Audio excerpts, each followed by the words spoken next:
Hi, it's Ryan from Knights Around the Table, and this is a game called Reworld that I'm going to unbox for you today. Why? You ask, do I have a copy of Reworld on my table? Is it because I'm a fan of the designer?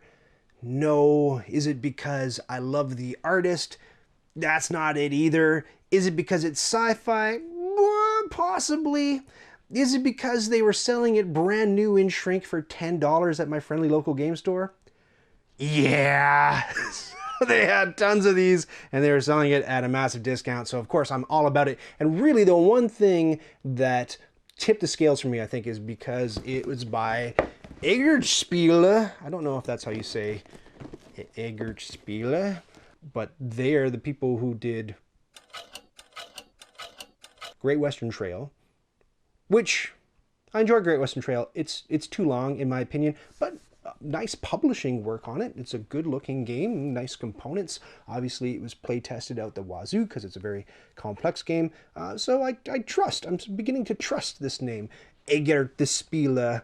I'm not beginning to be able to pronounce the name, but I trust. So let's pop into this one. This is a Interestingly, I like the way the back of the box just really clearly laid out what this game is. It's a two-phase game, and I know of a few other two-phase games. I know Jaws, which hit last year, is a two-phase game where phase one, you're running around the island doing islandy things, and in phase two, the shark attacks.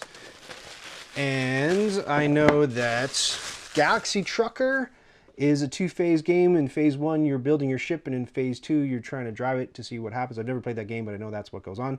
Fairly confident. And then the same guy, Vlad the Impaler, he also designed Space Alert, which I do own. That's a two-phase game where in phase one, you're programming moves to repel bad mojo that's affecting your spaceship. And then sort of in phase two is the unpacking, where you actually find out if the moves you programmed worked or not to save your hides.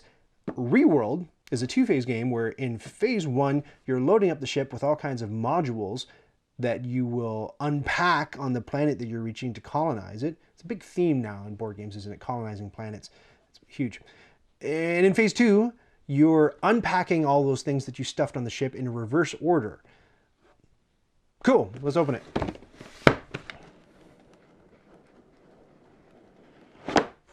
Box fartometer, 0. Box farts engineered out for your safety. Oh, I was like, is this game in French? Is that why it was $10?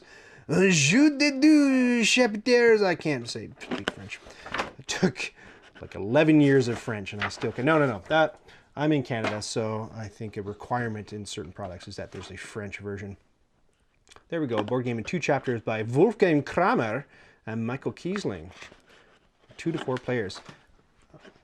Big rule book, but not a thick rule book. Lots of visual examples. It's a very bland looking game now. That was one thing. I mean, I like my sci-fi, but I like it colorful. So I'll go for something like Tiny Epic Galaxies before I reach for something like Eclipse, because Eclipse is just literally 50 Shades of Grey, although maybe not quite as exciting as that particular property. And Tiny Epic Galaxies is, you know, really, really colorful and nice.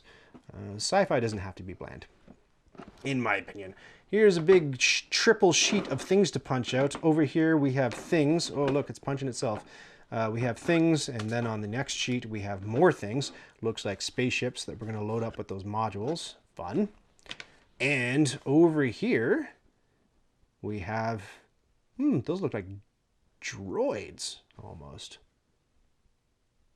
Oh, cool, and there's little tags from when you actually colonize. Look, New Brisbane, New Boston, New Berlin, New Atlanta. That's kind of neat.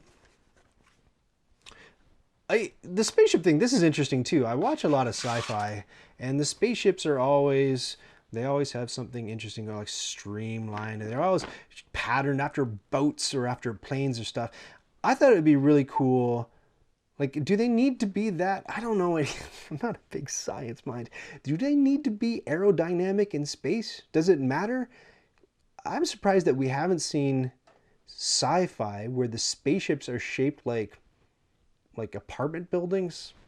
Like, why not? Why can't they be shaped like weird stuff? I like the Heart of Gold design in the latest Hitchhiker's Guide to the Galaxy movie, even though it was not a very good movie, but it's just a big Looks like a boob. And I kind of look like a boob. I am a boob. Here we go. Here's the board. It's a very wide board. Buy a new table. And here's what it looks like. It's like the opening shot in Star Wars. If we do it 50 more times, it's like the opening shot in Spaceballs. That's the board. Score tracker going around the outside. And I'm giving this $10 worth of effort, this video. I hope you're giving it $10 worth of effort watching it. Yes, more things to punch out. I don't know what these are, but they say things. Pyramid Limited and Bag End Builders. There's another thing. That's another trend. I think Terraforming Mars probably started this, but when you are colonizing a planet, there have to be corporations involved. It can't just be for the good of humanity. It's got to be corporations. So there's some corporations that are mentioned and more little spaceshipy looking droidy things on another punch card to punch out. There's a deck of cards with probably about 50,000 cards are in there. And they say 1 on the back. Do all of them say 1? They do. All say 1 on the back.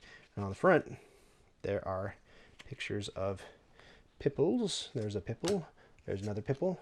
Oh, ouch. I don't know. Not my favorite portraiture of all time. It reminds me a little bit of the quality, or lack thereof, of the illustration in Race for the Galaxy. It's okay. It's okay. It's not, honestly, not spectacular. I mean, if I sat for a portrait and it came out like that, I might ask for my money back, but you don't know what the situation is. The publisher may have said, go do 50 portraiture paintings and you have a week and a half.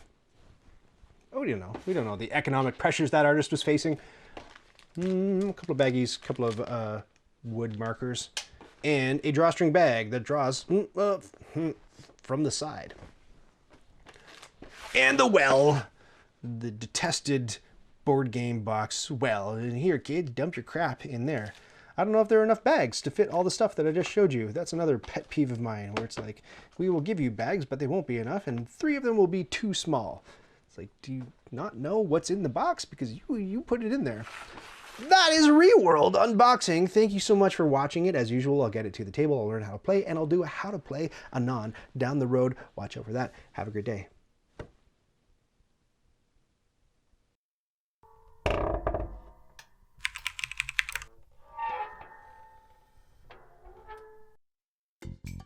Did you just watch that whole thing? Oh, hey, to 100% this video, click the badge to subscribe and then click the bell to get notifications when I've got new stuff.